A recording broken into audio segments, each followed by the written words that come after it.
Eating smart animals sounds really wrong. I feel like eating a dog or some animals. Cows, sheep, chickens. Aren't that dumb, but I don't like pigs, so I feel okay eating them. I raised pigs growing up. I don't like pigs. All right, so hey folks, today it is April the 7th, and so we're going to have a relatively short lecture today. When it's done, I want you to go into Study Island and finish up our most recent assignment. Tomorrow, we're not going to have a video or a lecture because it's your EOC day. You should be taking that test, right? Or like, unless you got an excuse of some kind, I guess. And Wait, do we have a quiz or a test next week? quiz. Okay. And I think we're going to do it on Tuesday because everybody will forget on Monday, and I'll remind you Monday and all that stuff. But I'll let you know Friday, the terms, because I don't think I made a Quizlet set for this yet. So I'm going to have to go in and do some copying and pasting and make one. But we'll get it done. We'll get it done. And all that cool stuff. So if you remember last time, we were talking about imperialism. And so an empire is when one country controls others. And it doesn't necessarily mean you control their territory and their people. It could mean that you control their economy, or it could mean you control how they behave in matters of war and peace. So, Kelvin, can you turn around for me? Thanks. So, I'm being imperial with you. There we go. Hey, so one thing empires did do is they built a lot of what we might call improvements for the sake of economy throughout a lot of places. And canal works for one of these. And so, for example, you're going to get, and this is recently on the news, the Suez Canal. I believe that's built by the French. And that's from the Mediterranean to the Arabian Sea. And it was on the news recently because somebody put a big boat and wedged it in there, and I liked it. So, and that costs like trillions of dollars. Like $millions a minute. It's crazy because there's so much traffic that goes through there from one part of the world to the other. They finally got it out of there. But this is going to be the period when they first start building it. So yeah. Oh yeah. Also, the Panama Canal. So changes in geography from imperial powers. Of course, we know there's because of the invention of dynamite, they're blasting tunnels through mountains to make roads.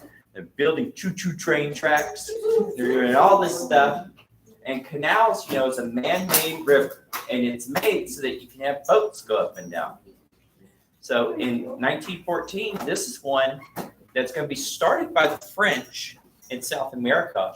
But then America is going to pick up the contract after that fails, kind of help Panama have a revolution. And then their new government, pay their new government to let us have it for a while.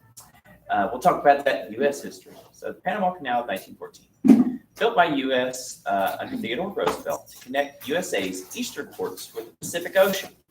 And that's going to be very helpful, not just to us, but to a lot of trade in the world, because that allows the East and the West Hemisphere to trade with one another and travel without having to sail all the way around South America, almost to Antarctica, and all the way back up.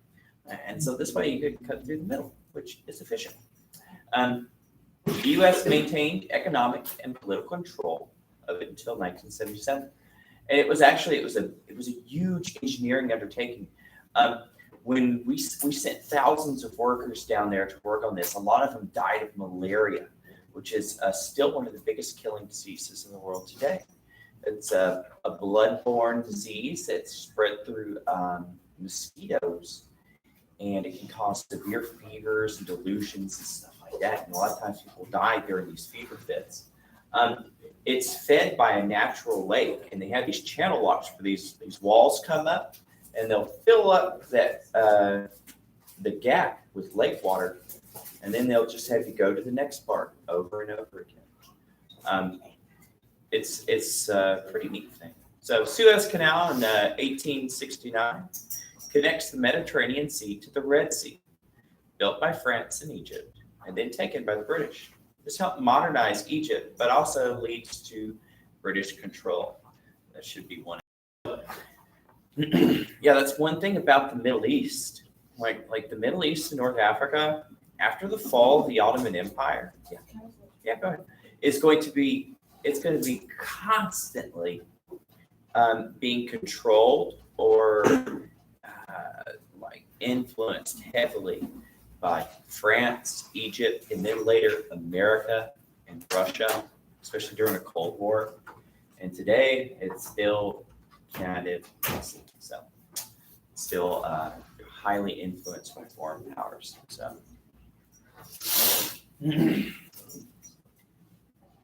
but I mean, of course, these things do bring a lot of material wealth and comfort. I mean, the cool thing about trade is you can get things you never would have had otherwise. The bad thing about trade is that sometimes, I guess, it can bring a lot of attention to you. You know, if you got something people want, they might want to take it instead of buy it. So lock your cars.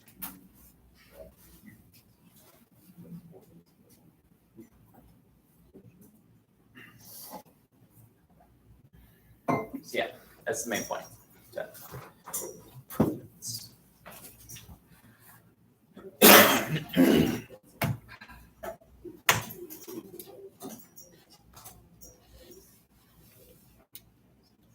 You don't have to write everything down. Like I would just put Panama Canal, U.S.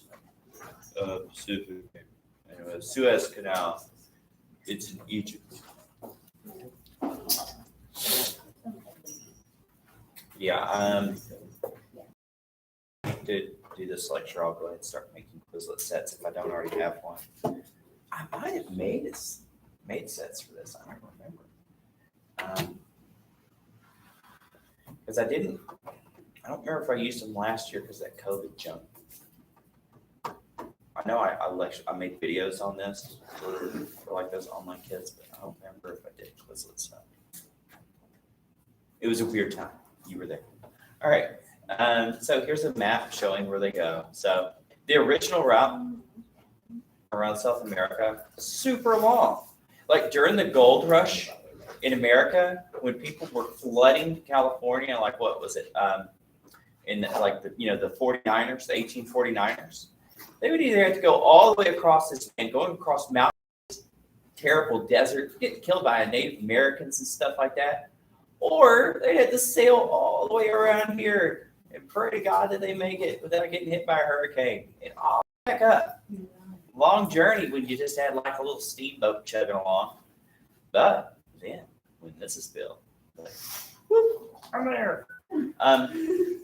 And of course, like you remember, we were talking about the Portuguese explorers. How it was like such a big deal that they were able to sail all the way around Africa and then back up.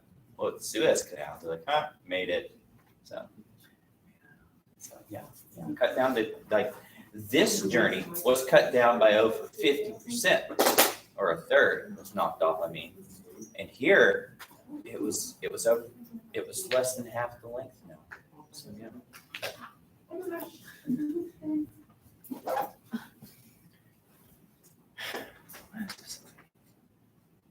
It looks nice. Maybe that's why I picked it. All right, so old notions of mercantilism were challenged by thinkers such as David Hume and Adam Smith. And so Hume and Smith are going to be big influences on early United States of America as well, as far as our thinking on individual rights and property and economics too, who believe that wealth does not remain constant and does not involve acquisition at another country's expense. So that's a big thing Adam Smith has. It goes like, if something is a zero sum, means it's like soccer. Only one team can win and only one team can lose. And in order for me to win, you have to lose. That's a zero-sum game. They're saying economics isn't like that. If we're all trading, we're actually helping each other. I'm making something, but you're going to pay me money with it. I'm getting something. I can use that money to buy something else somebody else made or grew. So they're getting something too. So everybody's getting something. So they were saying like wealth, it's not finite. You can grow it as long as everybody's pitching in their part. And And the mercantilists were like, no. Back in the old days, they were like, there's only so much gold and silver in the world, and we have to get it all right now before somebody else does. So, merchant class were replaced by industrialists. So instead of having those old merchant guilds where you have like the hat seller and the fish merchant, stuff like that, now you have industrialists. And the whole idea is to make a profit. And then you could use that profit to invest in your business or buy things you want, stuff like that. You're going to see the decline of traditional artisan skills by crafters, journeymen, and guilds. So what we're going to see here is the mass manufacturing of things that look nice on the surface, but they're made by machines. And so you're going to lose at the age of having like goldsmiths and silversmiths make jewelry. You can start having jewelry that's made by machinery. And so it's cheaper, it can look nice, but it might not have that personal touch that an artist can give it. Labor is divided amongst workers rather than having a craftsman develop an entire work alone.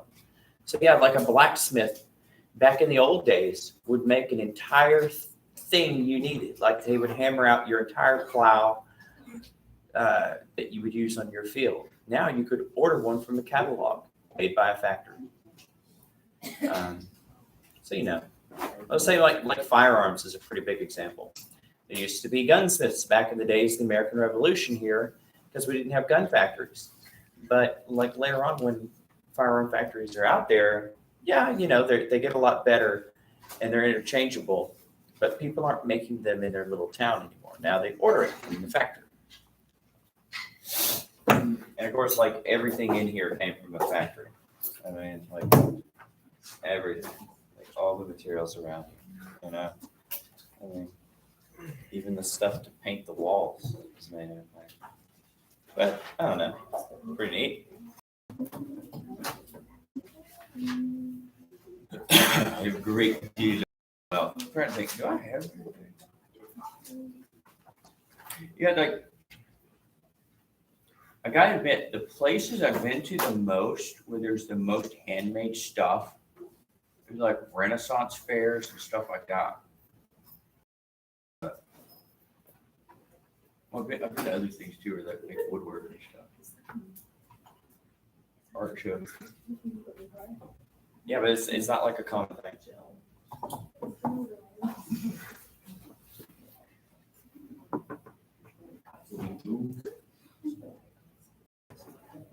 Yeah, we talk a lot about free enterprise in 12th grade. A whole lot about it. In fact, I have my 12th graders read some of Adam Smith's stuff.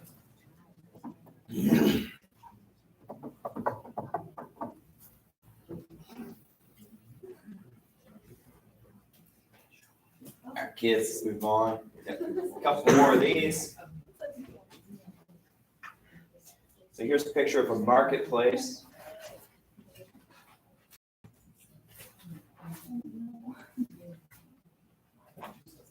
Just happy folk, right? So the effects of free enterprise. So supply and demand are going to determine the price and products of value. So the relationship of supply and demand is like this. So the more things that there are in the world, the more its price goes down. So for example, the supply of diamonds naturally found in the earth is actually quite high. There's a lot of diamonds, but most diamonds are owned by just several companies that on purpose keep the supply out of circulation, so the price is high. Demand. So demand is like this. Demand is how bad people want things. The demand for say a new game system comes out, like the newest PlayStation or the newest iPhone, is pretty high because people really want to have the new one, right? So that makes the price goes up. But the older versions, people don't really want it that bad. They want the new one. So the price goes down. So the prices and products available. People are allowed to have private property under free enterprise. You can own stuff. Competition is allowed, and competition can be savage, but it can force you to be innovative so that you're the one who succeeds. Voluntary exchange. For a free market to work, you have to have the right to buy where you want to.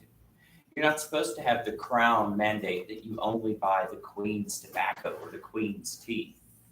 You should be able to buy whichever one you want in a free enterprise system. Don't smoke, that's bad for you. And profit motives. So this goes back to competition. Even psychologists agree that money is one of the biggest factors to really motivate people to do things. Whereas like a dog might want a treat, people are really motivated by money. It's a strong thing. Yeah, like my dog, she loves treats. She'll just do things like stay still. All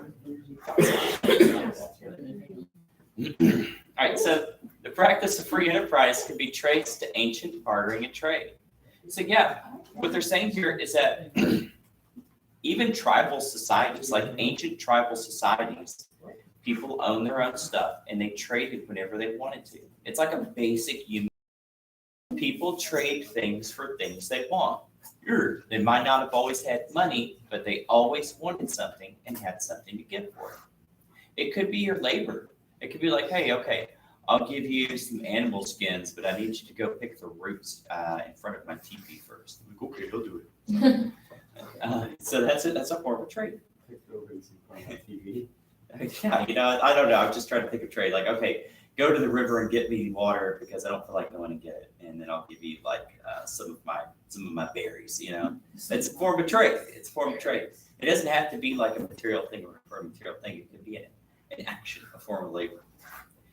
Government entities encouraged to establish standards in measurement, protection of trade routes, and expansion of markets. So enterprise isn't just like total anarchy and chaos. It's not like Mad Max where you got people wearing like tires and leather and like living like pirates.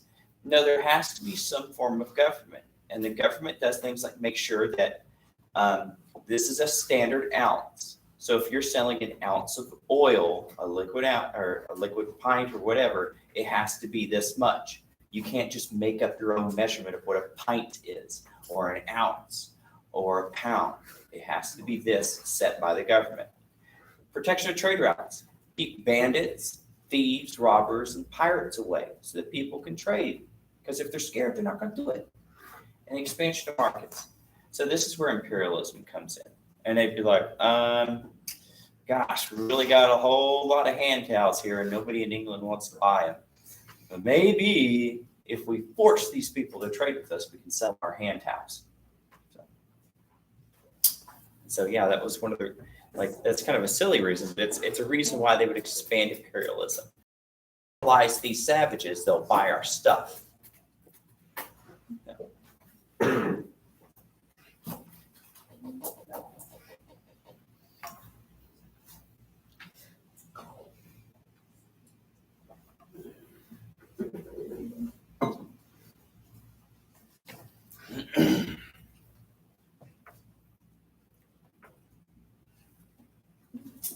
I'm going to take the earbud out.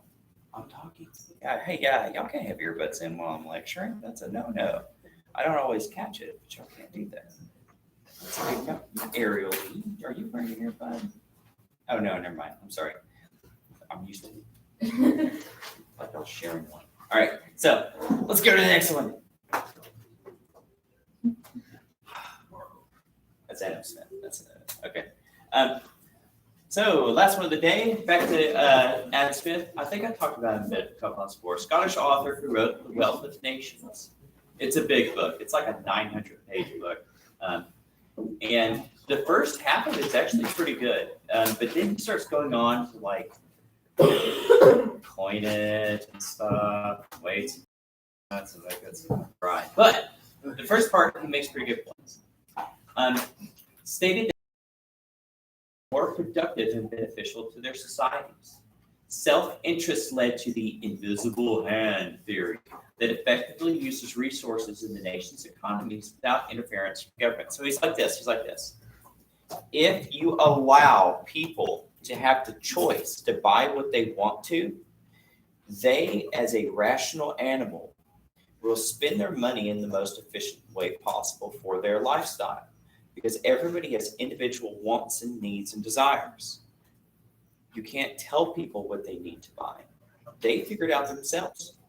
And so people being rational will give the most business to the best business, and that business will grow.